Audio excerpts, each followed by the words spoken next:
How do I sound, Austin? Do I sound good? You sound like a bitch because you're not going tonight.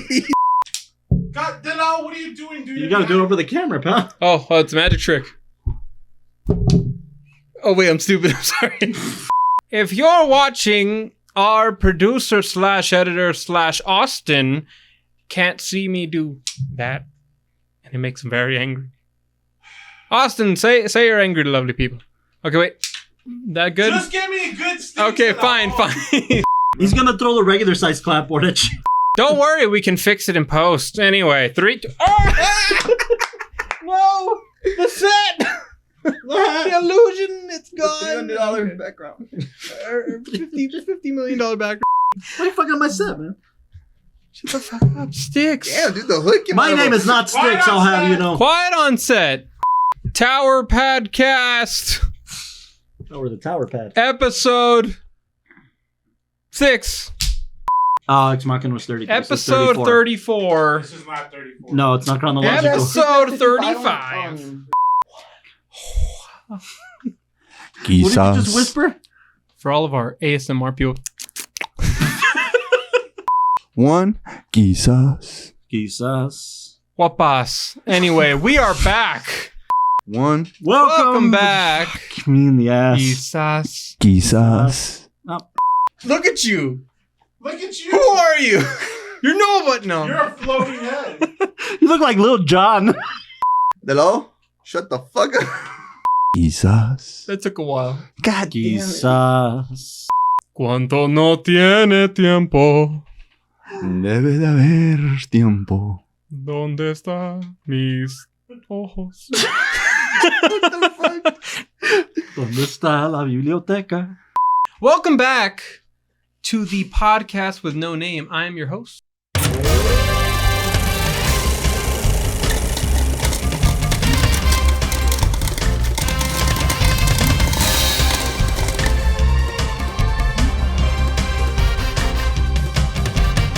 Welcome back to the WatchTower podcast, the film review podcast for the Towercast Network. I am your fellow host, Mr. Carlos M. de la Torre. I called myself Mr. That is on purpose. And you never use the M, do you? I do actually in my directing and writing, so that's how I credit myself. It depends who he's out with. Okay. Let's start that intro. No. No, we're continuing. Yeah, Anyways, stop. yeah, I do. I am Carlos M. de la Torre. Stands for Matthew. Stands for Matthew, giving you a writing, directing perspective, and I'm joined by my joined because we're now at the same table, guys. Joined by my I was fellow going to say, co-hosts. something looks different here, and it's not my shave. It is this new table. We got a new table. It's a round table. Great. You know, Thank like you, a producer circle. Austin. Yeah. Circle. And we couldn't have bought this without your viewership and us having jobs right now. If it wasn't for that, those two things. Well said, dude. Well said. I'm joined by Mr. Michael Lalao, giving us cinematography perspective. Absolutely. I am back, ready to talk about this film. It's very exciting. Last but certainly not least, Mr. John Eric Castro, fellow co-host, giving us an acting perspective. How you guys doing? Go ahead, act. Once was a time. What is that, Denzel? Is that Denzel? I'll go ahead. That's it. That's awesome. Actually, it was like a Morgan Freeman. And I can't forget. And I can't forget to introduce Mr. Austin Young. Making sure we're sounding good in the ones and twos back there. Looking like Lil Jon right now. Yo. What? No, we need to have a segment about the table building. Oh, yeah. So- You guys want to tell your story? Yeah, a little before we get into this film, which God knows who picked it, right? bit? This table Dirty reveal. was purchased because it falls within the Goldilocks syndrome. It's not too big. It's not too small. It's just right. So right? where's my porridge, asshole? So here's the problem with the table. The table is constructed of materials that are not user-friendly. It's Right. these metal bars that they go like this, you know, when you go like that, and they don't fit well. And then you have to hold them. You have to hold two sticks. It's like you're skiing, and then you have the metal bars going across, and you gotta. So needless to say, Delau and Austin had a fun time building this table together. Needless to say, this has literal blood, sweat, and tears all over the build of it. Were the instructions in Chinese or what? Speaking Because if they of, were. yes, Thank you. Decent segue. I hope people don't find it offensive. Nah, it's kind cool. of rough. Cool. That was Let's go on 116. Yeah, I'm 116 Chinese. Don't worry. Oh, that means I'm only what 1/16th offended. All right, so we're back on the Watchtower. We're talking. It's my pick now. This time right here. Can you guess? This is the review. It's already in the title, right? So people know what we're talking about. Yeah. We're talking about Wong Kar Wai's 2000 film, In the Mood for Love. We just screened it together. This was an interesting one for me. First time I saw it, but I screened it as for anything. I love a film. I screened it for my friends, right? I screened it for the Lau and Austin. We all screened it together. That was after like the third time, after the second time I saw it. And I'm really glad I chose this one to talk about today because it was one of those gambles to a certain degree. Again, it was one of those bucket list films among film enthusiasts. It's like, you got to watch In the Mood for Love if you love foreign cinema. I was on a big kick in college in Chinese cinema. I took a class.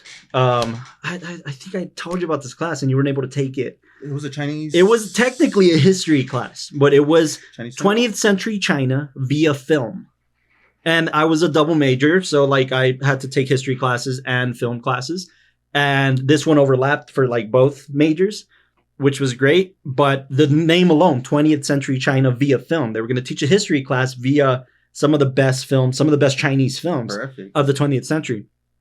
This film came at the turn of the 21st century. This was on 2000. So I was on a big kick of Chinese cinema because of that class. And my favorite director that I was introduced to through that class was Zhang Yimou. Most people know Zhang Yimou because of a film called Hero with Jet Li. It's a very famous, very popular film, Hero.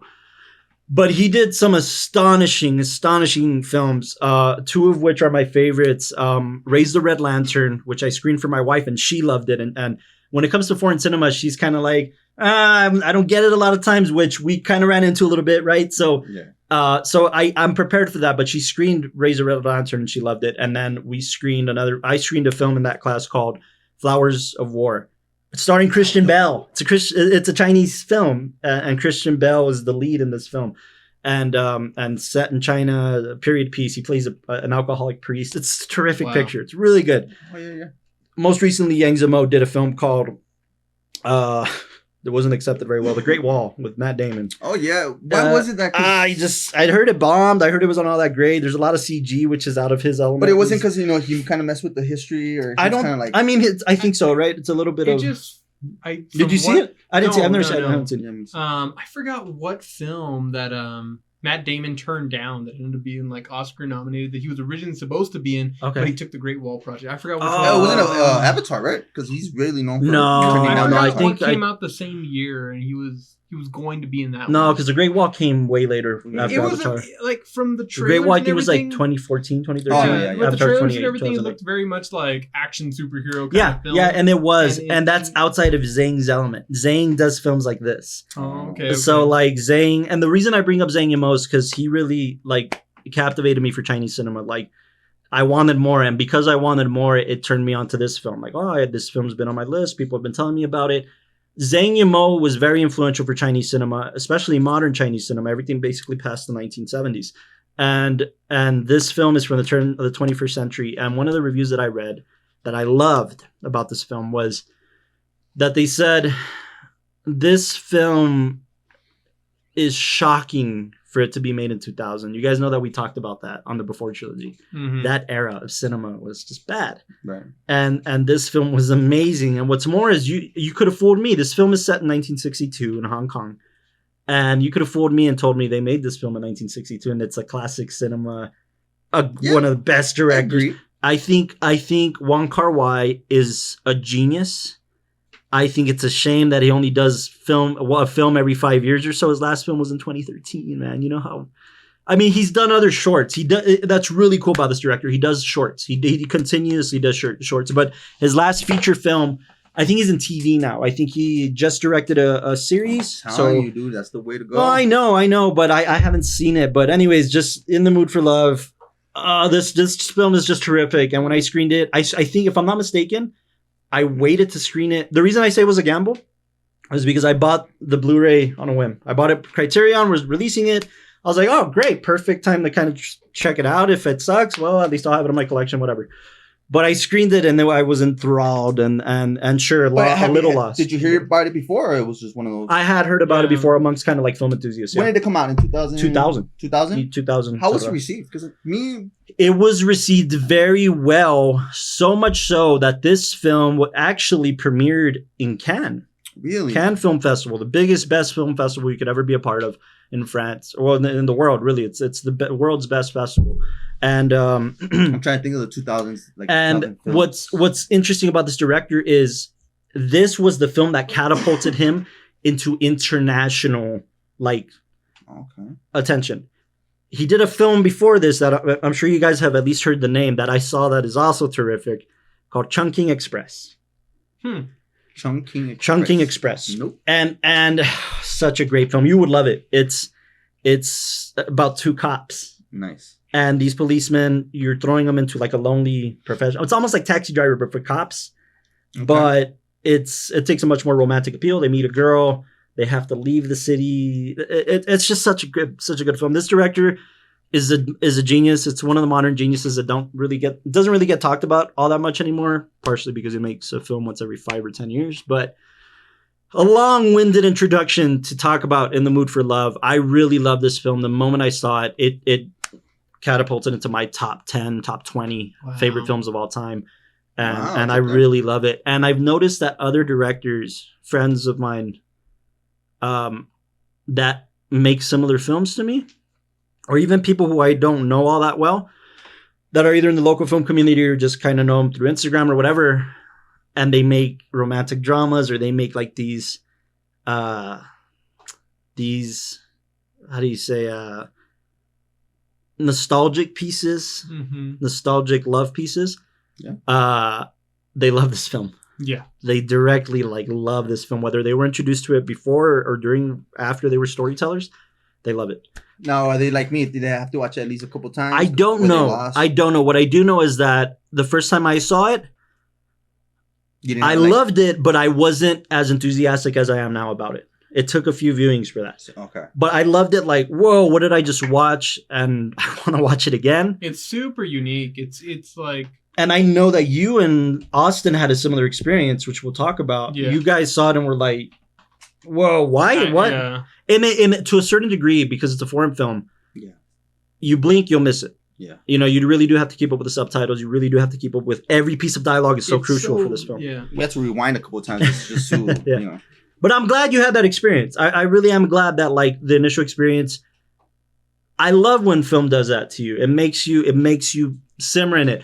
I have a really good story about Alejandro Iñárritu. Should I tell it now or should I tell it later? I mean, let's get to the ranks, I guess. The rates. Yeah, I'll end with that, Alejandro. You'll end with it? Or? I think I'm gonna end with it. Okay. It's a really good Alejandro Iñárritu, story about this film. Okay, so who do you want to go first since you picked it? Oh man, you know what? We never start with Austin. I'm gonna start with Austin today. Austin, man in the back. As every episode, whenever you can't see the people who are talking, we're going to give a fun fact. Fun fact about Austin. His barber isn't real. Austin? I don't know how to take that. What? Austin. Yeah, I don't know how to take that. You just didn't imagine. Are you trying to tell me I need a haircut? Like you? With that hair? Rating? All right, curls. There we go. No, curls is Miguel. Oh, you're right. All right. Just a clean shave. Go on, rating. This is the second time. There's a segment on the show. This is the second time you watched it, right? So did you miss anything did you catch anything you missed in the first one? Did you like it more? Did you? You always do this shit. Just give us a rating. I wasn't expecting to go first. Well, kick us off. Is it an A, a B, or a C, dog? I'm gonna have to go with false. A false rating from the man with no name, Austin. How am I a man with no name? Rating. Did you like it? Did you like it more? Or the second time it was just kind of... I was about to give my rating. You're making him nervous. It's just these little long... Rating. There's a segment we do. And my rating... Out of how many? 10? 10. Out of 100? 10. Fuck it, 12. 5? You give us a number and we'll figure it out. How about a 1 thumb and 3/4 thumb? What are you, Roger Ebert? Give us a fucking rating. There once was a man. From Nantucket, I know. Yeah. This is going in the intro. Just this long-winded these rating. weird pauses. What's the rating? Seriously. Because What's your rating? Seriously. I'm percolating. Do you want me to skip you and come back? It's percolating. It's percolating suit. I'd give it an 8.9. 8.9. Okay. That's high.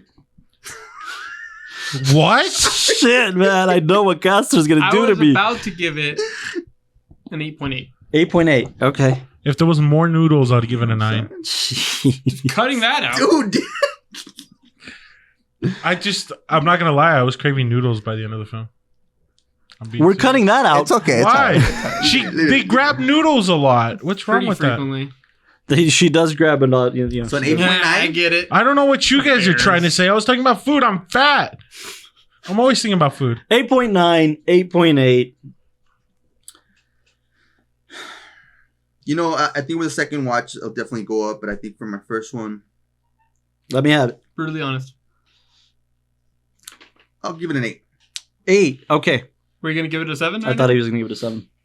No, because I respect what creative decision he was trying to make, and I think I missed a lot. So I'll give it an Carlos, 8 what's for now. your initial rating? Before I say mine, I honestly expected yours and Austin's to be high.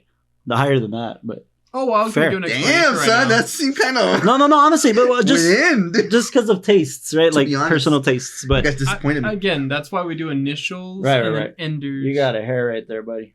Oh, yeah. That's a good one. God, this But it'd be episode's like, so weird. We Just gotta- like this film. Because you started it. No, I'm just saying. You Like wore that shirt, bro. this episode is having so That was a many great moments decision, dude. where we pause and then it's like, what's Austin doing back there? And then we just like completely go off the film. That's Anyways, how no, we I try to did get the flow. expect you guys to go a little Thank higher. you for grabbing the hair Just because zone, this is Daddy. your just because this is your That's second. amazing. Just because it's your second viewing, I thought you guys might have picked up on something a little more. But to be fair, I'll to be- be fair, AKA the audience should disappointed. know before you judge these ratings. Because if you love the film or hate the film, just know that we screened it together, Yeah. and we're guys, and we're stupid, and we talk during the movie and joke around, and like I said, a degree. all three of us have the same degree. Look, what he's trying to say is this is the first time I watched it and I had two assholes behind me talking. Yeah, and to be fair, like Hey. this really is a film where you have to really pay attention For to sure. it. What's Don't the watch it behind dubbed. nonsense?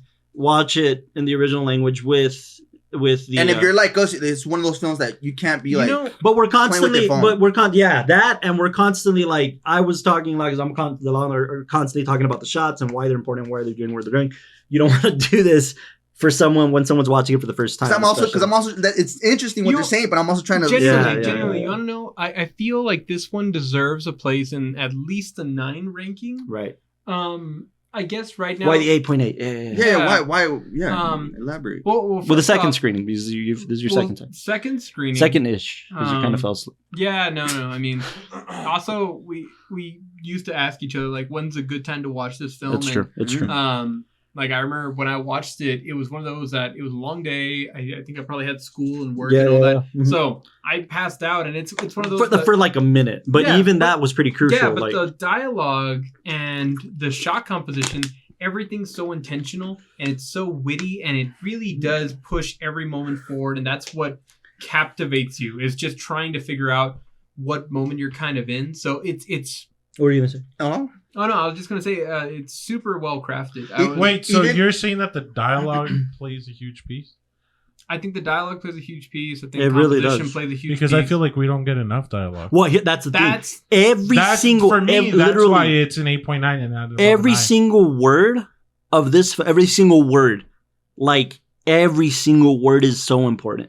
yeah. Every single word of this dialogue is so important. It's not a mumblecore. It's not the Before trilogy. They're not just talking for the sake of talking. Everything that comes out of their mouth is so intentional and so on purpose, like so important. Every single piece of dialogue you in know, this film I is blame important. you I because agree with everything. you've gotten me used to like mumblecore. Well, fine, that's fine, but So it's your isn't fault. not a that 9. something in cinema that we love? Is when it leaves you wanting more. Yeah. That's Okay. saying No, something. yeah. But I mean, it's in cinema they say show don't tell, right? Sure. And in this is the perfect balance, the perfect it's marriage the of that. Perfect balance Oh, of it. that's good. Because it's not trying to show you everything. In fact, I love how the spouses are completely covered the whole time, and that's the motif for then later on. And by the way, yeah.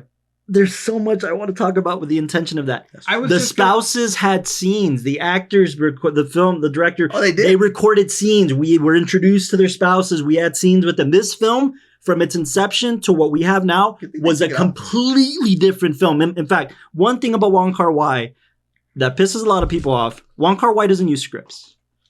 No way. Yeah. What do you mean? He doesn't write. What ends up happening, for instance, in Chungking Express, he did it so like guerrilla styles. In fact, he named it like a student film. He said, I made this film like a student film. He was already an established director to a certain point, especially in Hong Kong. Chungking Express was like a big breakthrough for him nationally, and then In the Mood for Love was internationally. But with Chungking Express, he would literally write that morning, and they'd shoot that night. Whatever he wrote that morning, and most of the time it wasn't scripted. It wasn't like in the course of In the Mood for Love, he wrote a general story, general outline, and he wanted to record in the city. I forget which city it was. They recorded most of this film in Bangkok. I forget where. Bangkok, I think. Bangkok? Yeah. I want to say it was Bangkok. It wasn't even Hong Kong. But my point is, they wanted to record.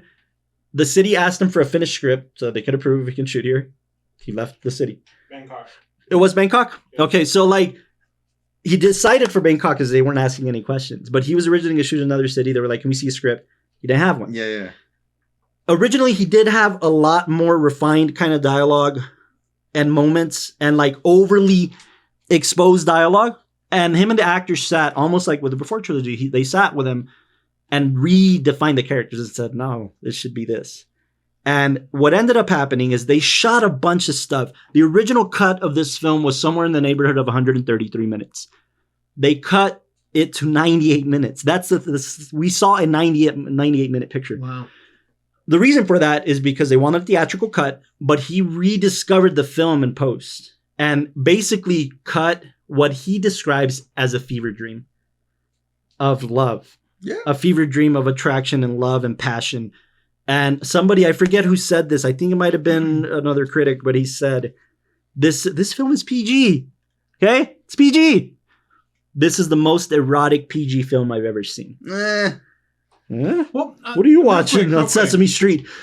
Real quick, I'll just say that the reason my rating stayed low is similar to why it was low for Mother, in the sense that I think for everything that's there, it holds itself so well. Yeah. I think the explanation, of course, is going to push it over 9. Well, that's fine. So that's why I was just going to say there, as opposed to it just being left that, it's starting off low. That's totally fine. It really is incredible, I guess, kind of. Would you say that kind of eroticism that you're referring to is just the implied elements of an affair? It's almost more intriguing that way. We've seen so much, especially, we talked about last time with foreign cinema, how Chinese cinema is a little different because they're a little more reserved. Thank you. Right? But foreign cinema in Europe and in Mexico is not afraid of sex, is not afraid of nudity, is not afraid of any of it. They really overshow that because it's just a part of life. In this film, they decided to keep that internal. They decided to let the audience assume what might or might not happen. And so, especially when it comes to an affair, we've seen it. This film was made in 2000. We've seen the films with the affairs and the sex scenes and this didn't have to do that. Yeah. And by leaving those elements up for interpretation, it made him so much more, I guess, punchy. That when you see the character crying, you're intelligent. Most directors that are good directors know that the audience is not stupid, and they trust that. So they know that the audience has to have an imagination. You want to go see a motion picture, you're going to be entertained. Your imagination has to play a part. Your imagination has to believe this. Your imagination has to believe the magic trick happening in front of you. So most directors allow for the audience to do that. Some people, but a lot of bad directors spoon feed the audience. That's where they go wrong. With exposition, directors, yes. Scenes. Wong Kar Wai said, I'm going to let the audience have an imagination. I'm going to let them fill in the gaps. I'm going to let them fill in the gaps that I'm not showing them. That's cool, yeah. This film was based on a short story, Japanese short story, called Intersection by Liu, I hope I'm not butchering this, I probably am, Liu Yi Cheng. It passes. Liu Yi Cheng. Thank you for a residential. A very, very, very different short story. What happens in the short story is similar. This is why I kept saying while we were watching the film, the key scenes where they pass each other by. That and you kept saying about the score. We'll talk about the music. We need to talk about the music for this one. But when they pass each other by in the stairwell, when she's going to get noodles. Yeah. And he's going to get noodles. And they pass each other by. They don't talk. They maybe politely say hi at most. Not whatever. In the original story, that's all that happens. These characters never meet. It's the biggest what if that never happens. But they acknowledge each other. Right. It's almost, yeah, sure. Barely. What ends up happening in the story for whatever reason is they both kill each other. They kill themselves. They both kill themselves in the story.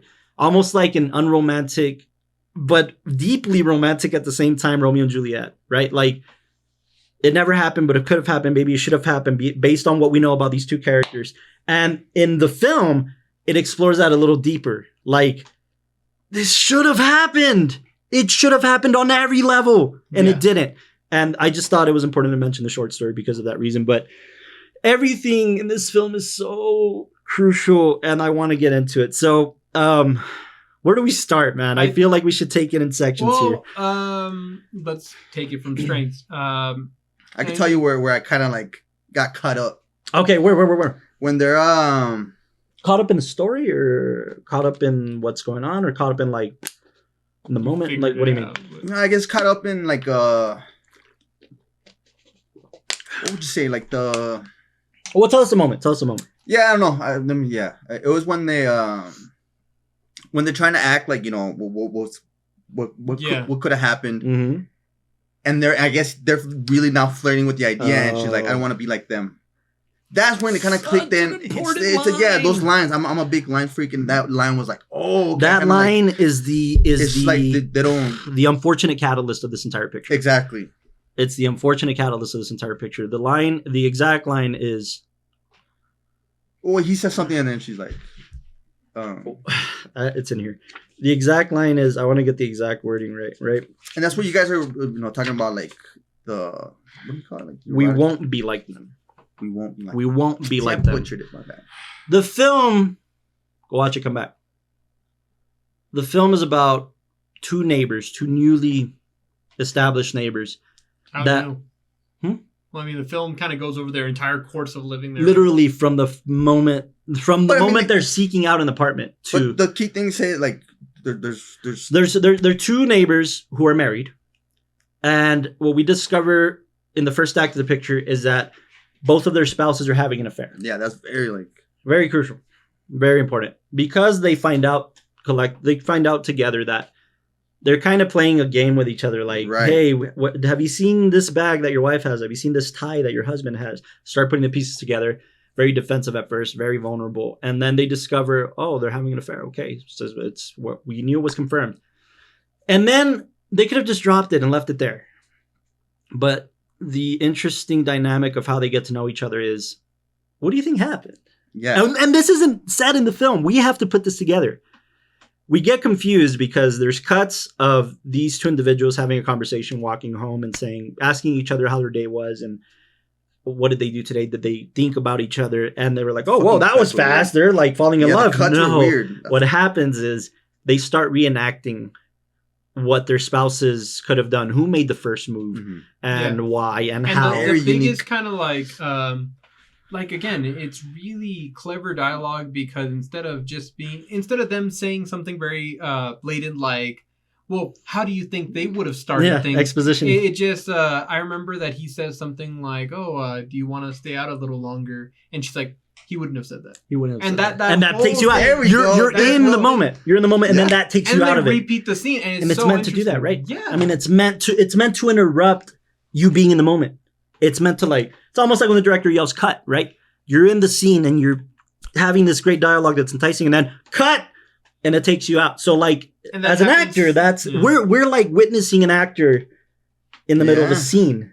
I know that sounds really shit, but it's a little meta, right? For filmmakers, and they even do the same thing with the score. I mean, the score's so passionate and emotional, and they repeat it so many times, and then you have those moments where you're really in it and you're feeling the moment. Yeah, and it's done. You Do we know. want to talk about that, the music, or not yet? Yeah, I feel like you had something more. Okay, for what? For the point I was making. No, the music kept repeating itself, and I wanted to see what the take was on the motif because Okay, that's the key word. I was missing it. Yeah, because I'm dumb. Delao is using the word motif because I use the word motif a lot, and he's my cinematographer, and he knows that when we're shooting something, most of the time I probably already have the score in mind because I play music and I know what I'm going for, and I may have even already discussed it with my composer at that point. So, and because I love musicals, right?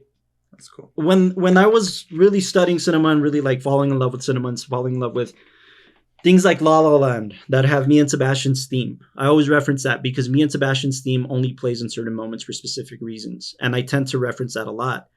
That's where I first like picked up on musical motif in cinema. And I love that In the Mood for Love uses 3 songs. 3 songs for the whole picture. 2 are very, very prevalent. But yeah, but it's solidified in me that motif is so important. A lot of people complain that Martin Scorsese uses the song "Give Me Shelter" by the Rolling Stones. It's in every one of his films, and everybody bitches about it. If you don't know why he does it, right? This film repeated the songs 10 times per song, with intentionality. So let me break that down a little bit. The first song is their theme. It's this song with strings that at first sounds like it belongs in a noir film, something in a murder mystery film where something's about to happen, something creepy's happening, something shady's happening. And it does set up the scene that way in the beginning. We discover that they're having an affair. They're spouses. So right? Are you going to say that the theme is that one of the scores belongs to the other couple and then one belongs to them? That's what I was going with, but that opens it up for us. When we first hear that theme. There's more. The first time we hear that theme is when they're passing each other by. Yeah. The second time we hear that theme is when they're sitting at the restaurant. Every time after we see that theme, we hear that theme, it's either they're doing something that's connecting them, or how do I put this without sounding like cheesy? Or they're thinking about each other. They're connected on an ethereal level. And so when that song plays, that kind of subtlety is what connects the audience that there's something still there with them. That theme, every time it plays, is because they're together. They're doing something that connects them, like when they're writing the novel together. They're doing something that like connects them, or they're apart from each other, but they want to be with each other. And that's like when they kept saying, "Let's not talk to each other anymore. We need to distance ourselves." And in those moments when they're like sad and they're like constantly pondering, that song plays because they're with each other. They're thinking about each other. But why Mexican? No. I'm talking about the theme. I'm talking about the string theme. Yeah. Okay, so that's why that song exists and that's where it plays. It's because he's like Nat King Cole is an American rock and roll blues artist. I think Nat King Cole's most famous song is "Stand By Me," isn't it? Give me a little line of it. No, that's "Lean on Me." That's other. Lean on me. Oh my gosh! I know. Now we're Nat King Cole is like really famous, really big, really big deal. By the way, while you look that up, I will say that I've been really impressed lately with scores in films because I've seen scores in films done really bad. You gotta give me one so I can see what you're talking about. Here's what I mean by bad, and at least it's my opinion. I don't know if anybody could change it. No, yeah. But when you watch like a Hallmark film or so, and the thing is, when you watch the films and then a romantic music swells up, and these characters who really they haven't had a whole lot of time to build chemistry, the music forces they're in love, and then that's all. Let me tell you just about that. Nat King Cole, you were saying. Just Nat King Cole. Recorded over 100 songs that became hits over 100 songs that became hits. One of the big songs the Christmas song. Just Google the Christmas song. You know who Nat King Cole is. The L is for the way you look. O is for the way. That's him. That's Nat King Cole. Nat King Cole's big, right? In American. This is a Chinese film. Chinese storytellers, Chinese actors, Chinese everything. They're using an American artist singing a Spanish song. This Spanish song is so important. The Spanish song is it called Quizás? It has to, dog. That's how it says. I don't think it is. It is quizás, quizás, quizás. That's what it's called. This song, the word, what does quizás mean in it? What's the translation of quizás, Casu? What would it be? Like maybe? Maybe. Could have. Maybe. Quizás. Yeah. That alone. They never get together. They never fulfill this. It's always a maybe. It's always a what could have been. What could have. That's the importance of this song, right? And it plays in like... It only plays in the moments where they're dangerously close. You're right. Mm. I see that one now, for sure. Like the part when she like rushes over to like the like apartment that he's at. Yeah, that's the one I was thinking right now too. Does it play also when she's making the dish and it's like the sesame oil? Oh, the sesame oil. Yeah. Ah. Okay, it's that dangerous kind of line that they're both. Yeah. They're type Definitely gives you that. And like I would go through the whole lyrics of the song, but just Google the song. Así pasa los días y yo desesperado. The days pass and I'm desperate. I'm impatient. And you contestando quizás, quizás, quizás. And you just answering maybe, maybe, maybe. That's beautiful. Wow. So just intentionality. Again, those are the two key songs. The third one's kind of... I guess it just sets the tone for the environment. Yeah. I mean, maybe if we knew the lyrics, we'd say something different, but I will say, the music is huge. Everything in the film, and like we're seeing with the music, and like we're seeing, I want to talk more about the camera work right now. It's amazing. Yeah, dude. Please elaborate. What was those choices? Those choices. What? The thing is, like we were talking at the beginning, and one that I'll bring up that happened early in the film that we were really impressed by is when they're having their first conversation at the table. They're both meeting up with each other, and they're both in this profile. Mm-hmm. And when you see a good director at work, you can tell that everything they're doing has a lot of intentionality behind it. So we're talking like, or I think you were mentioning like, you see how they're in profile, and they could have done it anyway. They could have done the traditional. They could have angled it so we see a little more of their face, or we see them a beauty shot, perhaps. We could have seen anything else, but instead we're getting these like very half-faced expressions. These very like confrontational profile. I don't know you. I don't trust you, but I have to get down to the bottom of this. And their dialogue was like, "Oh, that's a neat tie. Where'd you get it? The tie store?" And he was like, "Well, that's a neat purse." They're both quizzing each other. Yeah, they're both kind of like asking each other questions. And I don't know if I'm guessing you already kind of had your opinions about it. Mm-hmm. But what I was saying was that when you guys were talking, yeah, I was trying to, what I was. Yeah, when you were trying to watch the film and we're having our fun. I was saying that in that half profile, because you're only getting half of them, you're also only getting half the story. Dude! That's great. That's amazing because we've already learned about these characters as individuals. Yeah.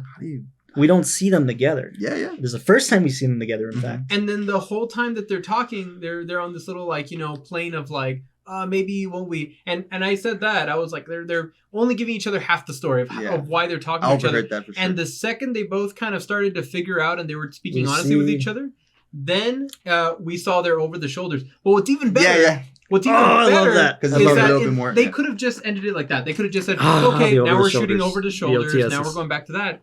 But instead, and Carlos brought it up, they're shooting over the shoulders on the opposite side of their like kind of like halves. Like before we were on like the front of the table, and now we're on this side. Now it's and what I was saying is that he was saying, well, look at how uncomfortable this feels. It really does set how there's this we're not when it's camera, it's coverage 101, right? If we learn coverage in film school. If a person is facing this way, I'm going to put the camera here. If a person's facing this way, I'm going to put the camera here. That's establishing they're on the opposite sides of the room and they're talking to each other. That's a 2-shot, right? That's a 2-shot as a wide and then a single, right? So the over the shoulders is pretty straightforward. You put it on the opposite side of the other person so that it's established that they're talking to each other this way. When we cut to the first over the shoulder, it's over her shoulder on the right side, which is the quote unquote improper side for coverage. In fact, it's uncomfortable. It's uncomfortable. And once more, if you look at the framing in that shot, it puts them in this really weird position because on one side of the frame is the wall of the booth they're sitting in, and on the other side of the frame is the person they're talking to. They are completely blocked into this situation. Oh, wow. And it really traps them in, and it's so interesting. We see their face now. Yeah. And it's like, okay, we're going into this together, right? We're going to go into this together, right? Like, it's almost an agreement. All right, we're going to do this together, right? I don't know you, don't know me, but we're going to walk through this, right? We're both on the same page. Yeah. We're both in this together.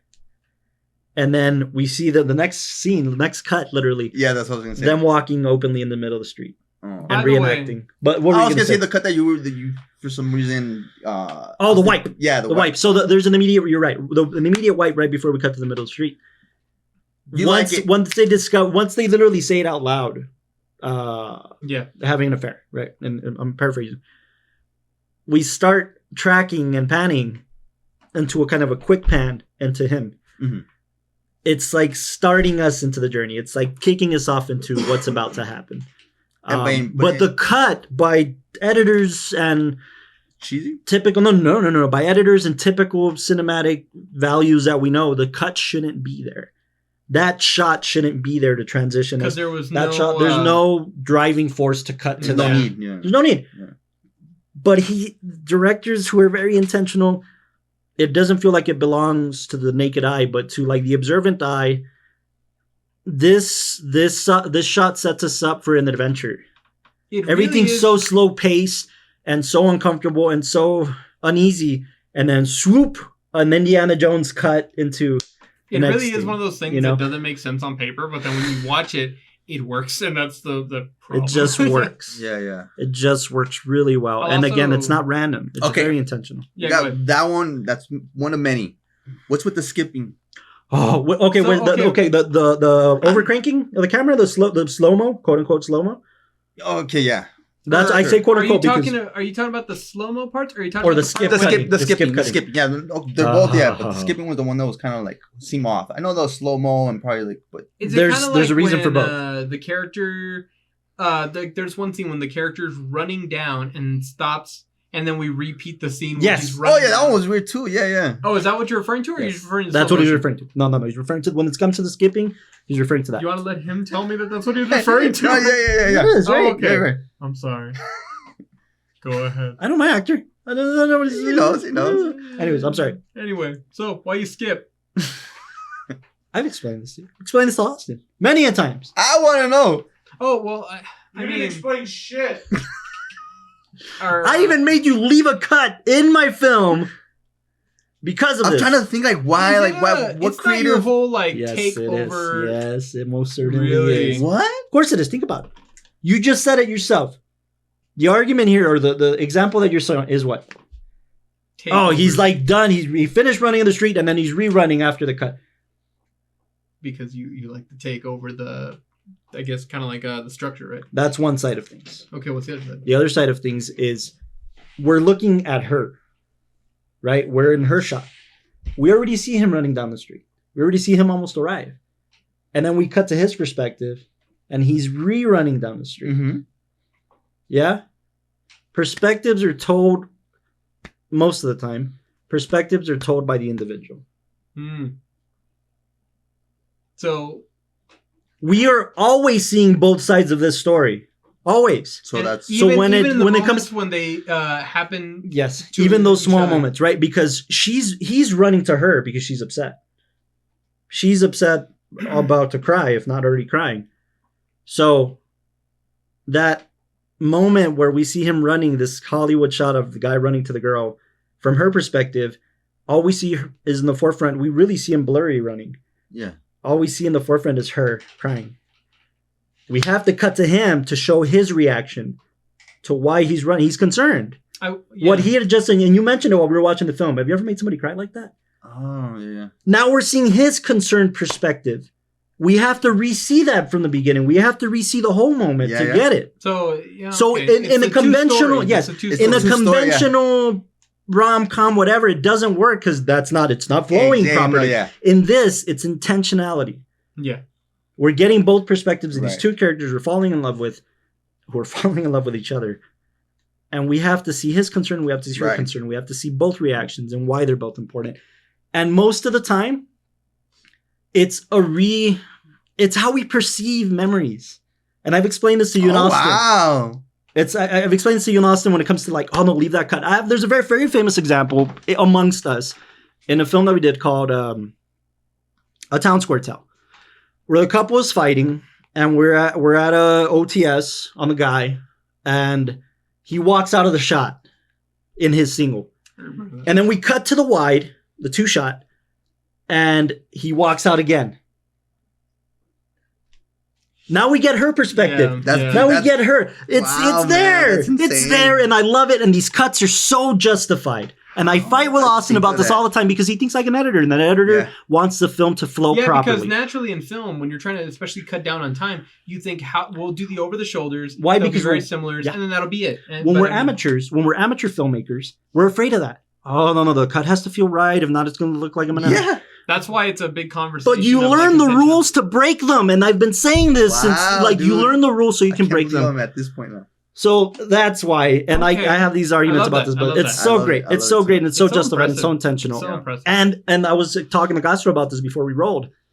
Wong Kar Wai took when somebody in foreign cinema is talking about Western cinema, Western tactics, Western strategies for film, they're talking about Americans. Right. They're talking about going west, right? So they're East, they're Asian, so they're talking about going west. Western cinema, American cinema, is very influential on every type of cinema, mostly because we popularized it. We kind of stole it from the French. The French invented cinema. Thomas Edison stole cinema and made it its own in America, and the rest is history. And then we get Chaplin and everybody who revolutionized cinema, and now everybody else is like, whoa, Americans know how to make movies. Let's do that for a little bit. So I say all that to say that, like, Wong Kar Wai said, in 2000, in the turn of the century, I'm going to take every Western thing that people know about romantic dramas, romantic comedies, and throw it the fuck out. Every conventional romantic trope that romance films fall into, I'm going to get rid of for this picture. And he does. Yeah. There's no meet cute. There's no sex scene. There's no intimate kiss, love. None of it exists in this picture, and it's the most romantic film I've ever seen in my life. Can I change my rating?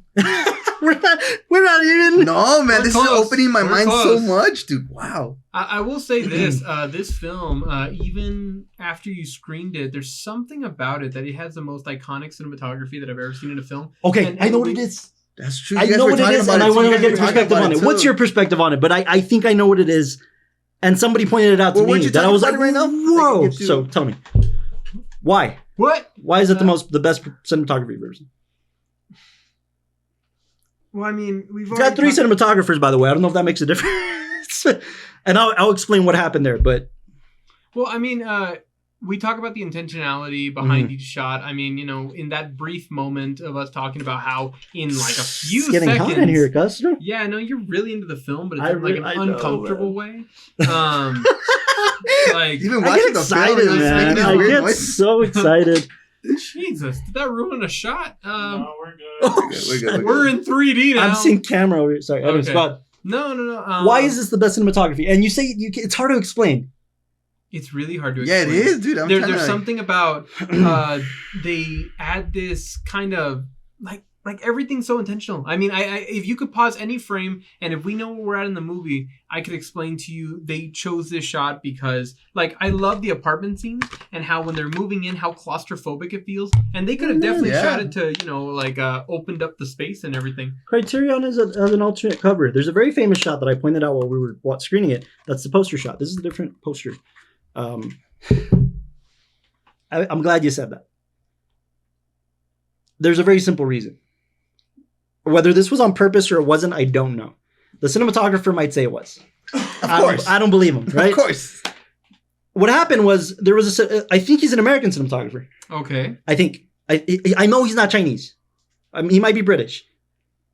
The cinematographer has worked with Wong Kar Wai pretty much for every big film he's ever done. Okay.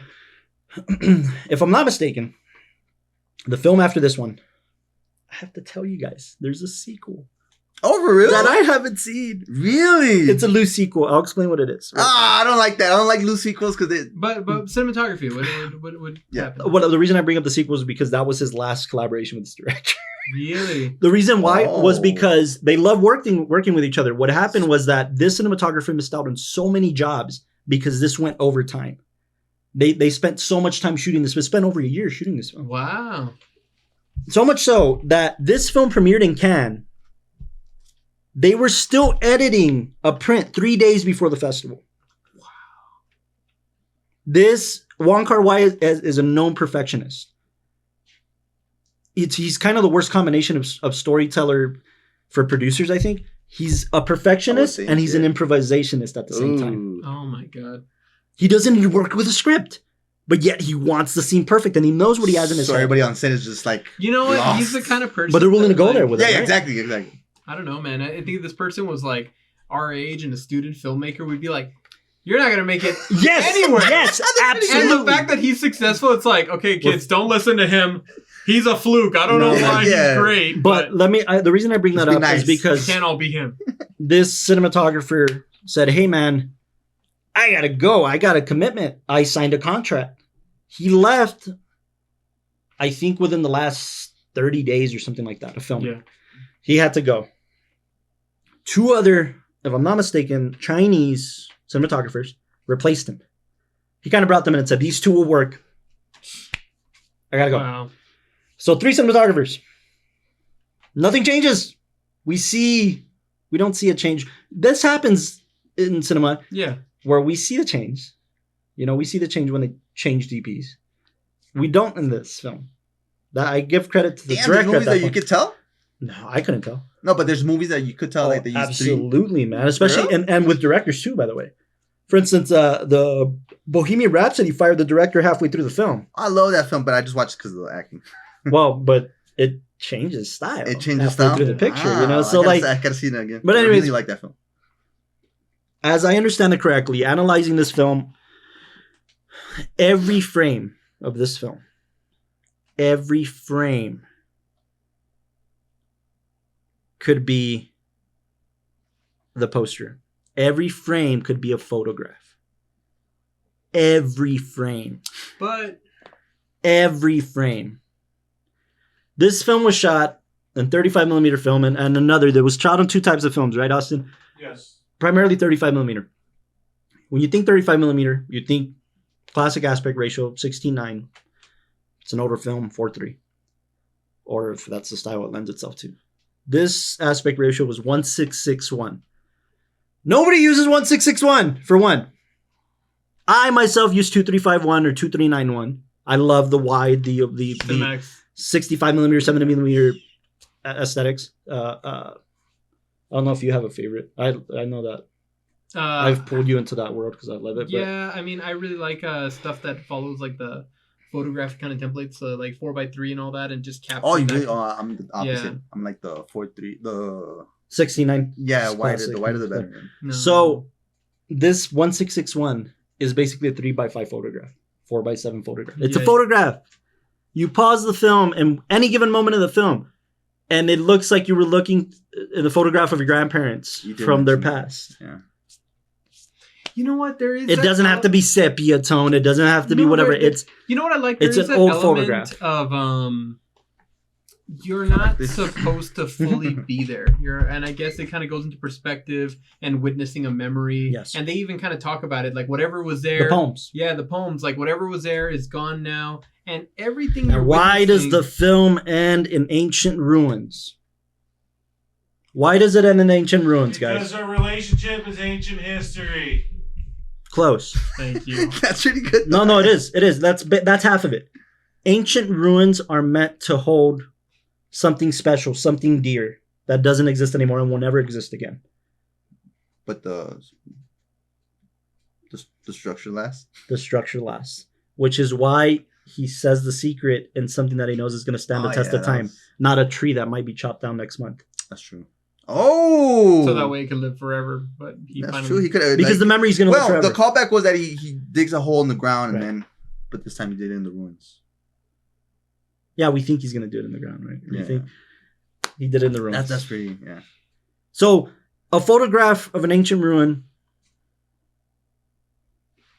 is everything, right? It's what we show our family when we come back from vacation. Yeah. And we get to have that forever if we so choose to take care of it. Him telling the secret to the ruins. Nah, man, that's like I'm gonna protect. I saw her one last time in the theatrical cut. I'm so vulnerable. In the theatrical cut, you don't see their last interaction. There's an alternate ending that you can find on YouTube, so the Criterion channel, where they have one last visit. They have their La La Land moment. They see each other one last time. Oh, Their umbrellas moment. Their umbrellas of Cherbourg moment. They see each other one final time. I love In the umbrellas of Cherbourg and La La Land, they don't talk. In this film, they do. In this ending, they do. Yeah, how you doing? And this man, 3 years had passed already. They could have forgotten about each other. They didn't, though. You know why? The ending paints this picture. She rents the building where she shared so many memories with this guy. She's now married. She has a kid. Decides to live there. That's a piece of him that she decides to hold. He returns just to revisit it. But it's not until he sees her again that we see his protection of that memory with her, which is the whispering into the ruins. Yeah. And then also, I thought that in the theatrical one, I don't remember seeing him place the little locket or the ring or whatever he had. Right. And then in the deleted scene, before he whispers in, he leaves it there and all that. So this film is a prime example of like, do I need it? Probably don't need it. I'm going to cut it out and it's still going to be great. Two whole characters were cut out of the film entirely. Oh, yeah. Their spouse were cut out of the film entirely. How would you feel, Castro? Like a full feature and then just... Yeah. Obviously, if I'm the actor, I'm pissed off. I'm going to the creative. And then like he goes to Cannes and all that, and it's like, really just got. You heard my voice right there, back of my head. But I connect this with the cinematography because these are the photographs. This is the moment. This is. I promise it ties all together, and I'm not skipping over cinematography. The cinematography in this is some of the most impressive, if not the most impressive cinematography. And it's not fancy schmancy. I'm on a crane. I'm getting shots. I'm tracking. I'm steady camming. It's like it's intentional. It's that whole intentionality that like I mean it works for this film so well. It has such a unique, iconic feel, and maybe it is the aspect ratio because like you said, you never see it anywhere else. But memory on a wall, you know, like. But what I will say is that it's so iconic that we saw it recently in Everything Everywhere All at Once, and that whole reference that they had. Remember? Oh, that's a crazy ass movie. What reference? It's one of the moments where specifically it's the type of reality when she's a famous actress. Oh, that's right. That's right. In the Mood for Love shots. We talked about this. And then what happens is that basically the guy in that memory or in that reality, she says, "Oh, we should get together sometime." He's like, "No, like I gotta leave," and then they split off. But they're in the same positions in the rain as in this. And if I'm not mistaken, she's even wearing a similar dress. Yeah, it's it's super referencing to this, but it just shows you how important. Oh, by the way, that dress, there's a special name for it. I forget the name right now. Kimono? There was 40. No, kimono's Japanese. I'm sorry. It's okay, man. Yeah. I'm so sorry. The dress, yes, these dresses, the flowery dresses. Sorry, there's 46 of them. There was 46 of them, and there's 46 of them, and not all of them made it to the final cut of the film. But she wears a different one, right? Yeah, very elegant for sure. So I do want to talk about this a little bit. So the story at the end, you know, when we talk about and I promise, I think it connects well for everything. The story at the end, to me, I honestly just picked this up in this screening, this viewing. And I'm like, why? Until I realized, and then I read that a lot of people are feeling the same way about it. What happened was we get this random scene that feels like it doesn't belong in the film, in the third act, the end of the third act. Random scene of like political figures and crowds and a parade we think is happening, or somebody important is about to get off of a plane. We don't know exactly what's going on, King and Queen. Oh, yeah. So we see royalty, we see a general, a British general, and we see a hierarchy of some type, I think King and Queen? Yeah. Or Prince and Princess, something like that. Yeah. Asian. And they meet for some reason. And at least the first time I screened it, I was like, what the hell is this scene doing in here? Because then we cut to the ancient ruins after that. Mm-hmm. Or we cut to him in the restaurant with his buddy talking about the stuff they're at. And I started realizing this. I started realizing that it's crucial for the story because this film is set in 1962. Hong Kong specifically was under British rule still. This moment of these two people coming together was the battle between fascism and capitalism. And that was the struggle that was happening. They come together almost in a moment of peace, or in the moment that we think is peaceful, and then they kind of set up China to take a different political approach that I won't get into. But the time 1962 is important for two reasons. Number one, the director grew up around that time. He grew up in Hong Kong around that time, and to him, that neighborhood, that area, doesn't exist anymore. Yeah. So he was recreating a moment that doesn't exist anymore. That's part of it for him, for his whole own personal being. The second one being that was a moment in China's history where they were actually pretty cool with each other. Everybody was cool with each other. Everybody was calm and sweet and peaceful. These two had to meet. I mean, Hong Kong itself, the city was always kind of ghetto, and there always kind of like a lot of crazy stuff going on. But these two met in that moment of peace. The world had to. They both meet in Cambodia at the end of the film. The ancient ruins are in Cambodia. The world, the universe conspired to bring these two together again for this final moment. Oh. Because there's this massive thing happening in the world. There's this massive thing happening in their country. Mm-hmm. This thing of biblical proportion, this super important event. He's a reporter now, so he's reporting on it. He's there. That's why he's there. She's married and her husband is there on business. Her husband is there to kind of see the landscape, to see if his company is going to be able to do business there. Both of them were brought because of this big world event. So the way I picked that up now is like, man, their love was so strong, so powerful that the world had to change for them to meet up one last time. And it sounds like a stretch, but what other purpose does that fucking scene have in there? No, for sure. They could have just been on business wherever. It doesn't matter. Yeah, and it wouldn't have felt as impactful if it was, if it was I'm here on vacation. But to show that there was this big political moment, the world's changing and all that, and them meeting up, I completely agree. The world had to shift because that's how how strong their love was. I also have to admit, in all the scenes that we hear earlier, where like the husband of Mrs.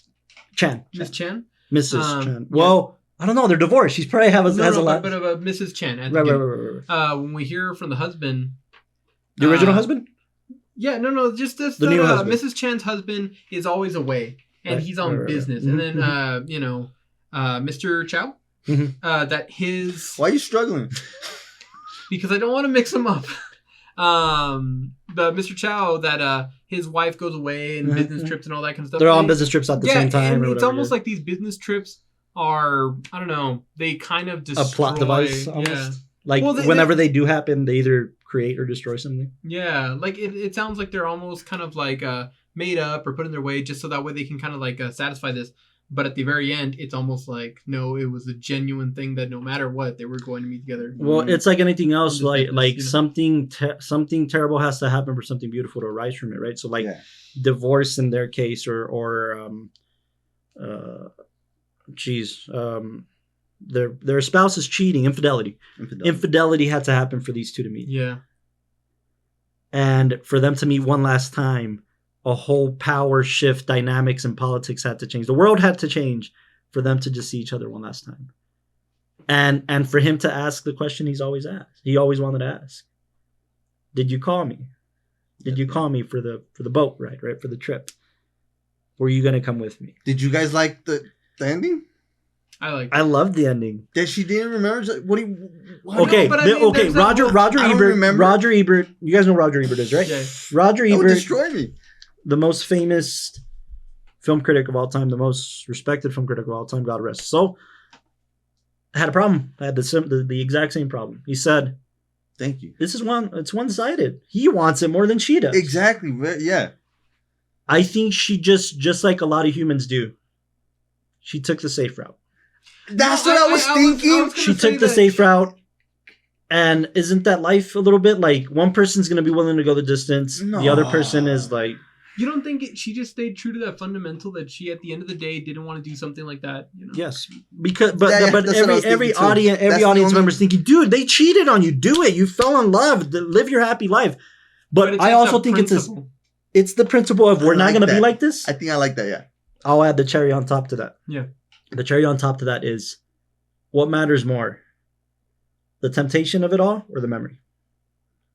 They preserve, this is the purest love. It's not sexual. I mean, I guess to a certain degree it is, right? But it's not this, oh, I'm attracted to them. No, it's the purest form of love. The love that couldn't happen. The love that will forever be cemented in your brain.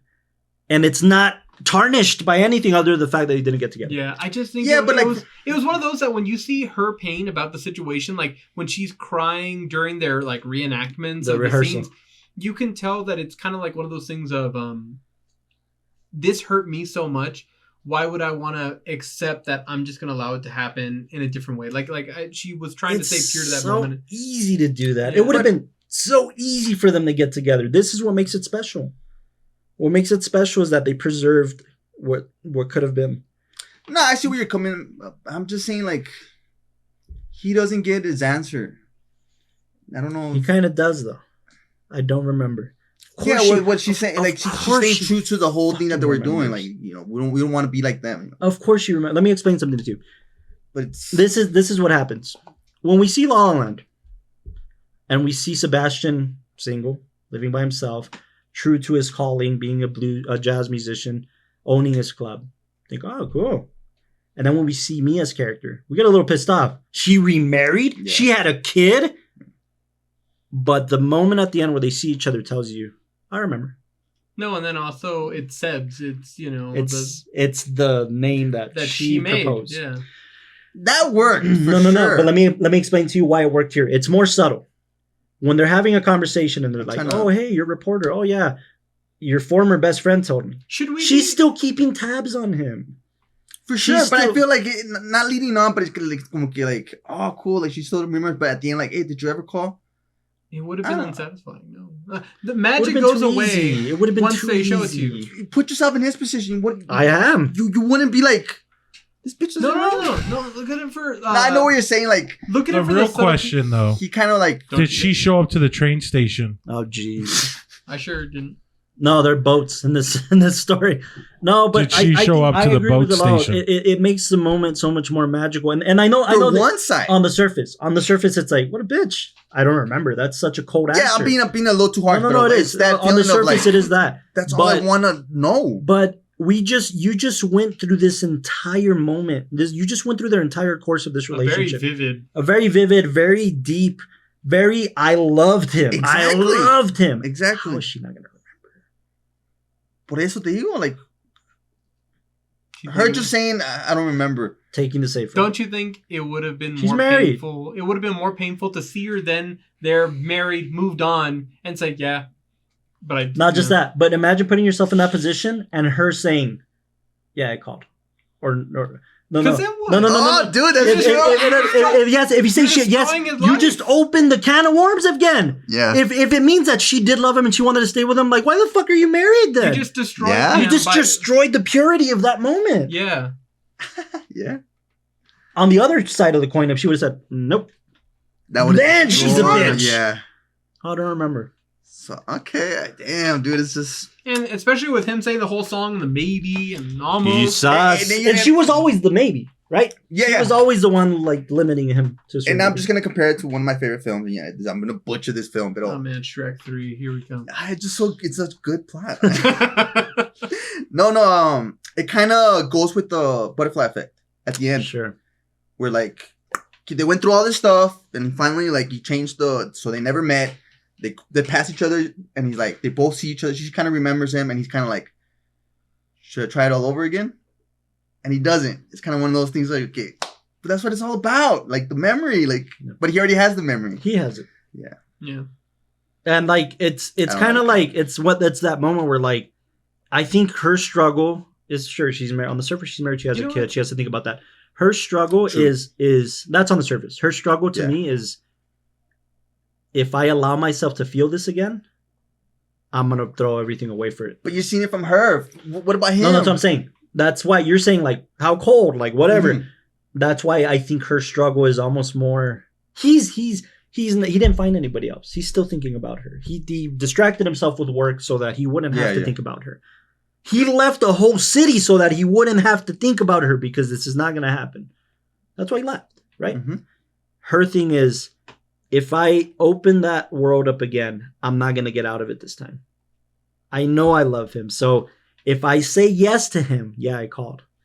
That's reopening my feelings for him. That's reopening. And she's at a different stage. She has a kid. Yeah. She's remarried. She's am I willing to throw all that her away? Life, you know? Am I willing to throw that all away? Because I can. Also, the love is there. If I say yes, also she's got me. That's again. Why. And I was gonna say, should we be judging the deleted scene when really it's like the theatrical? Didn't end that way. Yeah, the theatrical is just.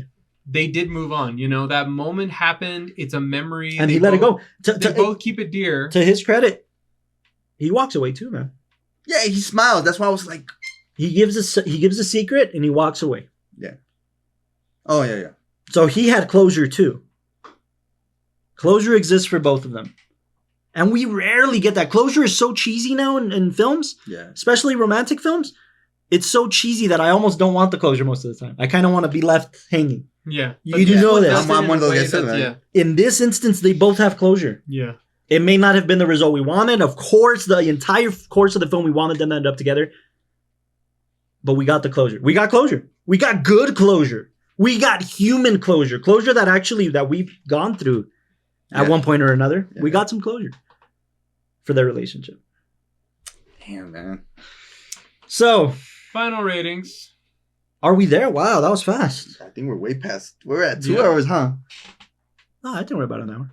About 75 minutes. Jesus. Yeah.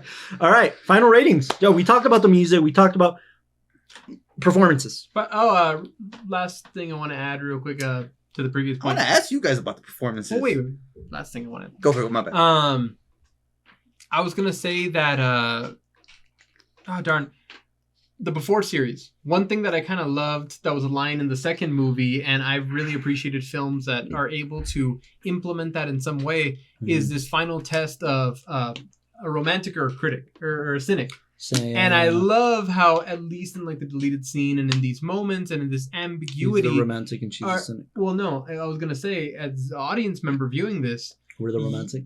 Are you the romantic or the cynic? You know, because definitely when you watch that's this... a good point. That's a really good point. You could be watching this and thinking that, she was the one who just like said, forget it. And then he was heartbroken afterwards. Or, you know... I think that makes you romantic.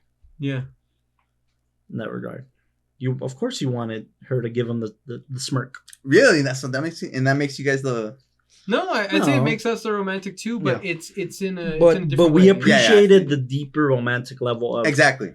The preserving the memory. And it goes into this film having a lot of that ambiguity that we never really see the affair happening, but we can tell. And then it's kind of painful to imagine what might be going on and all the ways that they found around it and, you know, basically neglected their partner who genuinely loves them, you know, for all this kind of stuff. So it plays into that. It plays into how does the imagination make or break this film, and that's what makes it really special. Damn, man. But I wish now that's been said and it's in the ether. Performances amazing, super subtle. They didn't need to be over the top there we go. For them to be wonderful. I mean, I think this is where subtitles kind of... That's the hard part, because I think Tony Lang Chiu-ai. Yes, because I have a hate and love relationship, but ever since I saw Parasite and that famous line that he said, once you get past the 2-inch barrier. No, and I feel like that we're the kind of people, and I think everybody else should be open-minded to seeing a film more than once, because it's kind of like, you know, it's like a bottle of wine. You let it breathe, you come back to it, you'll pick up new notes, new ideas. You could see a completely different film the second time you come back to it. Yeah. And with this one, sure, the first time you see it, because you're trying to get the story and you're trying to get all the elements, you got to really pay attention to, at least for our audience, we got to pay attention to the subtitles that are in it.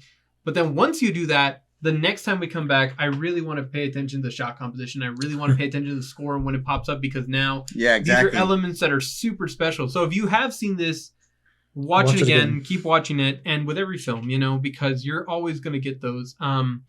I would say that every time I was able to take my eyes away from the subtitles and really focus on their performance, it's just so impressive how subtle it is and how they're constantly playing this tightrope walk with each other, where they're constantly balancing, am I falling in love, am I not, or how far is this game gonna go, and they're just constantly, I don't know, in each other's space. We miss, we this film is something we're missing a part of the equation that we're missing are two things that an initial viewing shouldn't care about.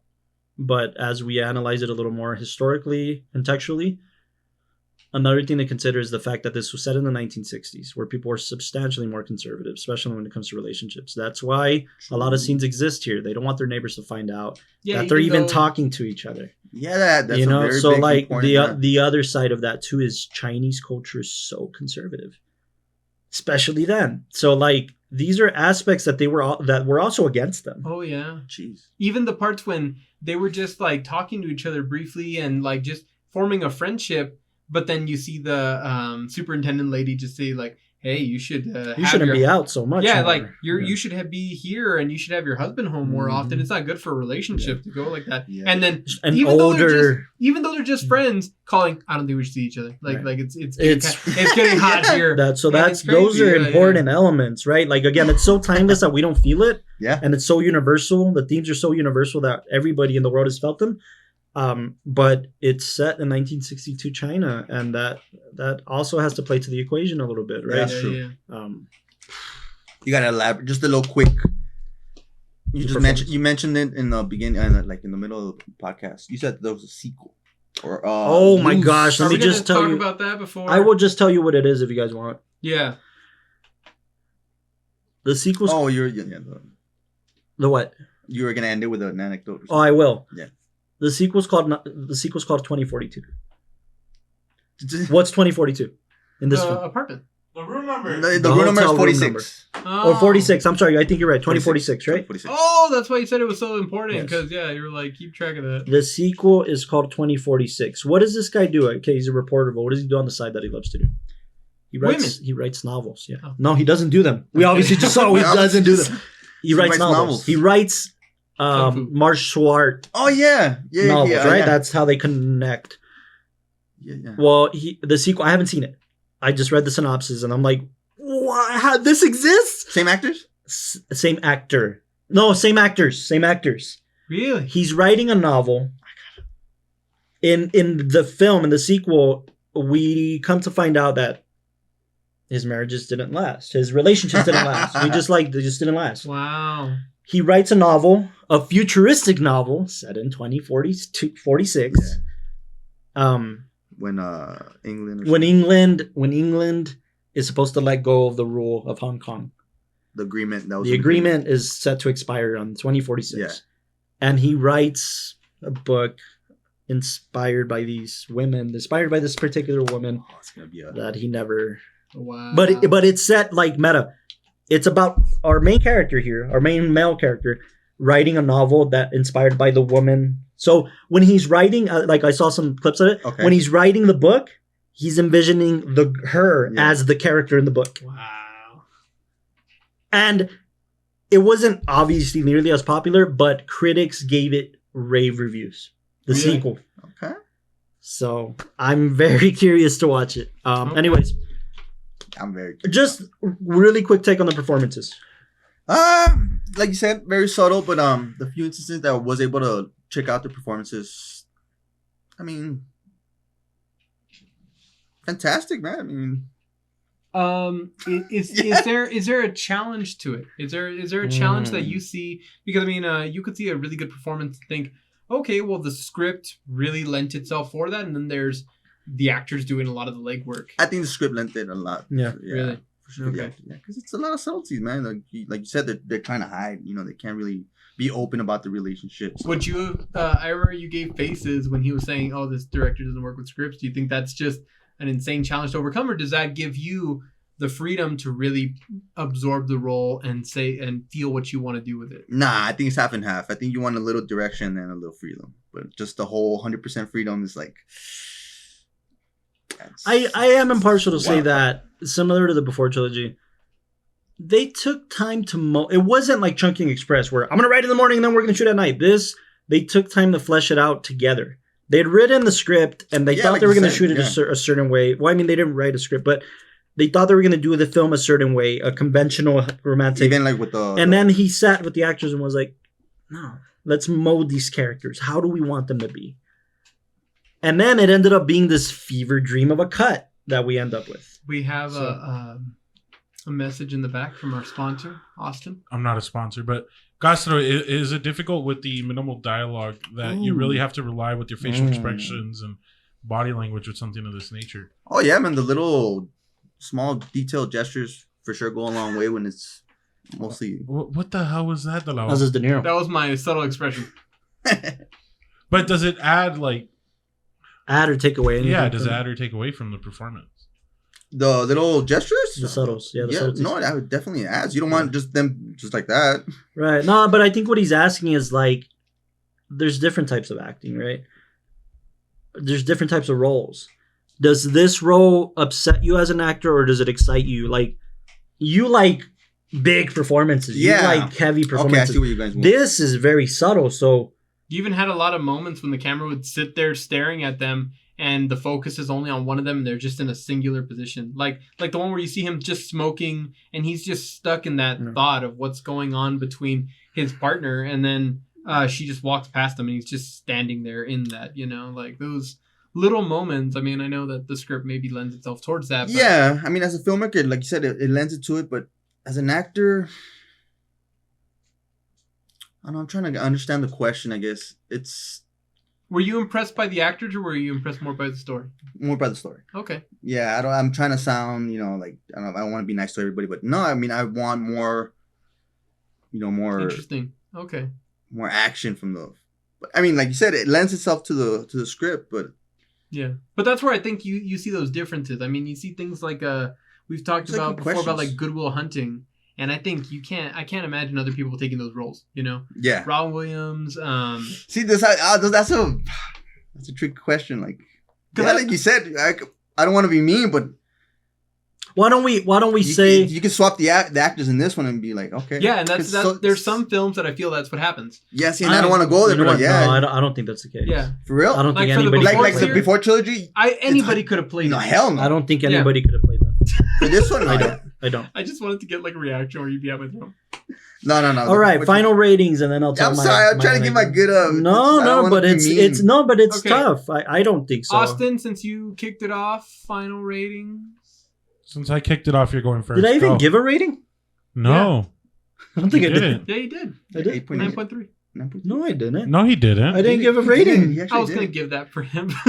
What was your initial and then what's a rating? I don't think mine changed, man. I think this film is a perfect 10. No way. What? I really genuinely think this film is a perfect 10, and I don't. Can we have a thing that every time we get a perfect 10 on the show, like a little star shines? Or how about like a slot machine, like when you win big? Oh, like I think at in the the bowling mood alley, for those love- animations, little strikes. Yeah. I'll put the Wii animation. I think in the mood for Right. love, whether it was a... Get it? Because it's 10. 10. It might have been a 9.9, 9.8 No, to begin it's with. not going to work for the animation. To begin hold with, on. to begin with. But now this is a hard 10. Since hold on, just going back a little bit. Since you give it a hard 10, since you're one of my directors, what is it about the acting for this one? Because I feel like I didn't give a good answer for that one. Because I don't have a good answer for that one. Because these actors, casting is so intentional too, right? Yeah. There's something about them that shows the vulnerability, that shows the happiness, that shows the sadness, that shows the nostalgia in their eyes when they see each other, that shows the love in their eyes when they see each other.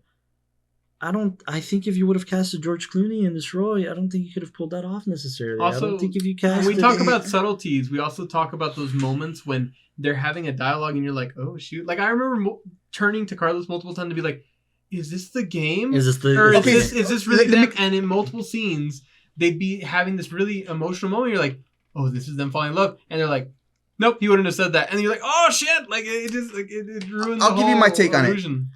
And the Before trilogy with Ethan Hawke, he has like this certain laugh to him.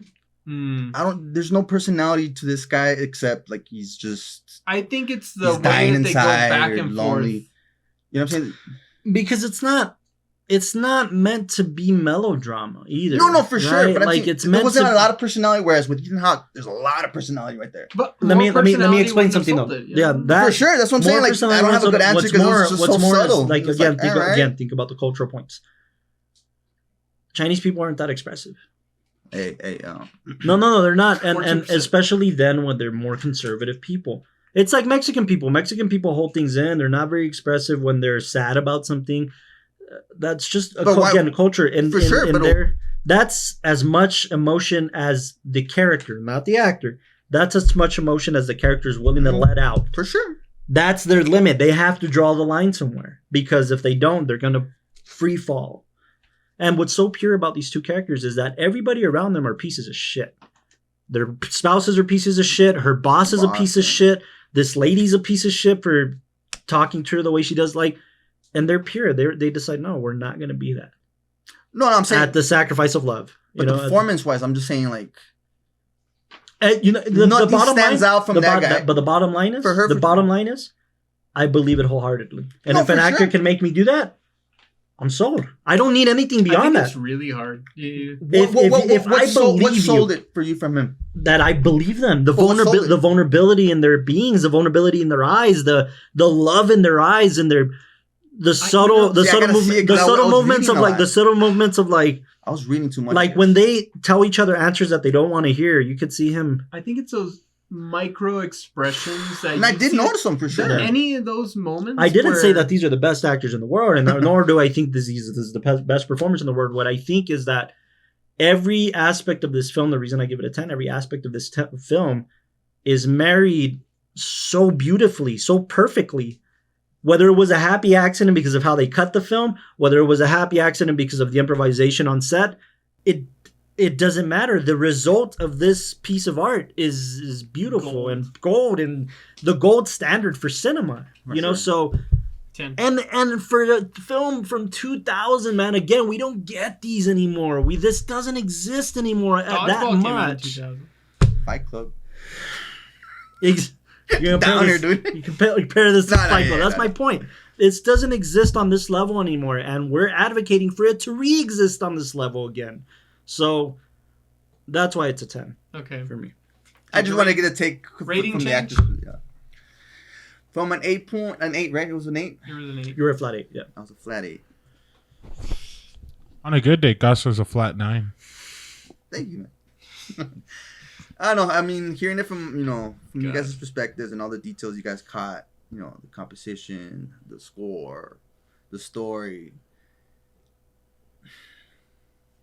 It was a unique way to tell a story, so I'll give it a 9.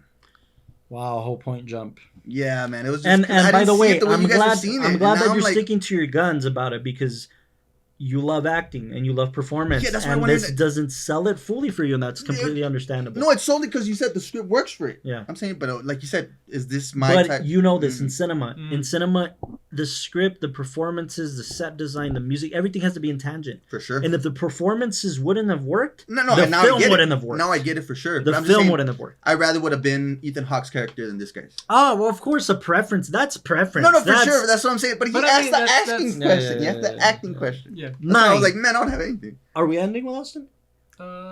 Sure. Hello. All right, Delal, we can wait on your rating. We're going to go in and talk about mine. Okay, what's your rating, Austin? You red shirt bastard. Why are you floating head again? I'm going to, every time I say that, I'm going to cry. Austin rating. It's 1 through 10, bro. Pick one. I know it's 1 through 10. All right. I'm sorry for trying to provide some comedic value, because obviously the Lao didn't bring it today. Jesus Christ. People who listen to this probably think that I just absolutely hate you. I mean, partially true. I don't hate you, Lao. On a scale of 1 to 10, I don't hate you. On a 10. Anyways, rating 9.5. All right. Wow, it went up from an 8.9. 8.9. It would be a 10, but what was the main I spoke about my concerns. What was the main thing that kind of dialogue? Mm. Yeah. Cool. I wanted more. I wanted less. But what made it jump though? It was a good film. It was a good film. It was a good film. Yeah. 9.5. All right, everybody. Thank you for listening to this week's WatchTower podcast. Next episode, we're going to talk about Cable Guy. I'll be like this guy. Woo! Skate the low. Go. Rating. Just because I don't want Austin to win. What was your 8.8? 8.8. 8.8. I'm going to go up to a 9.5. Wow. 9.54.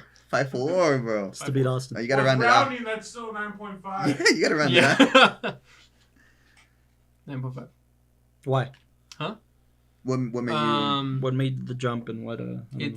Like you mentioned, it truly is like an achievement in cinema. This is what every film should aspire to be. Damn. Because in It's shots, true. It's just in shots and purity of dialogue and purity of how much it was able to make you believe the story, and then also we're like, not to oversimplify it, we're taking a film that, because of maybe cultural barriers, us not understanding all the context, us not understanding the language, and still being able to connect with it on such a heavy level, that's incredible. By the way, Yep. I read somewhere that somebody saw a German dub of the film, and they translated the poems to German, and the poems in German take a whole different, like, meaning, a deeper meaning, but to them in their language, right? In English, when it's translated into English, we're like, what?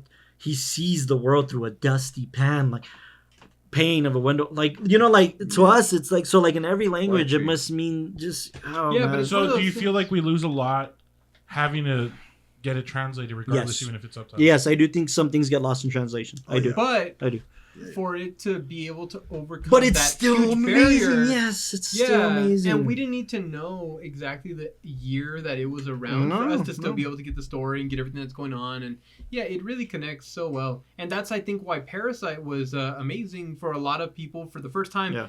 Taking the, like, I remember showing like Parasite to my family, That was a game changer for and sure. that was one of those where they felt like, wow, I know that it was a foreign film, and I had to overcome that, like, you know, reading the dialogue and all that. But they were like, I was truly amazed with that film, and that's how some of these films Korean cinema is in the spotlight right now. Korean filmmakers are making such amazing bodies of work right now, including the director of Parasite. I mean, he's just amazing. He's terrific. He's a true, What's the name? Bong Joon-ho, man. Bong Joon-ho, director Bong.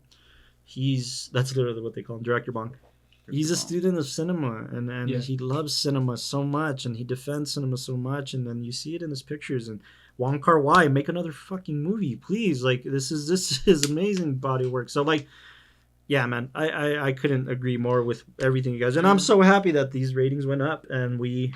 And right before I appreciate you showing me this I type of remember film. you had an anecdote you wanted to share with I do. I'm going to read it. Alejandro G. Iñárritu, Alejandro González Iñárritu, a hero to us, because he's a Mexican filmmaker who's made it far and above, winning 2 Oscars as a director for films like Birdman and The Revenant. I'll make it cool. And one of the 3 Amigos, and just a huge inspiration to us. A fantastic director who actually has a film out this year called Bardo. It just looks amazing. We're excited to. We really want to see Bardo. So he's just a hero of mine. He's just an amazing. He says, I didn't know this before researching for this episode. I didn't know this when I'd watched it. I didn't know this. He says, though Alejandro G. Iñárritu and his wife saw this film at Cannes Film Festival in 2000, 20 years later, he was still so moved by that. He describes how after viewing it, they walked out in complete silence for almost 10 minutes, him and his wife. He says, we suddenly stopped by the sea. Maria hugged me and started crying inconsolably on my shoulder, and I did the same on hers. In the Mood for Love had left us speechless and deeply moved. It was that moment that reminded me why I wanted to become a filmmaker. Wow. This is Alejandro Iñárritu. These hidden gems, dude. Our take on the WatchTower podcast can only get it here. And this is right after we just watched. Well, I watched it from my first Fresh time. eyes. Fresh eyes. eyes. Thank you guys for joining us for this pick. Just please Gem go. If you of haven't cinema. seen this gem of cinema, please go see it. Wong Kar Wai is in the Mood for Love. It will forever be one of my favorite films of all time, and I'm happy to upscreen it. You know the film junkies have watched that one, dude. They if they haven't, please. You know you guys have. This terrific picture, and we want to hear your take on it. So leave a comment below.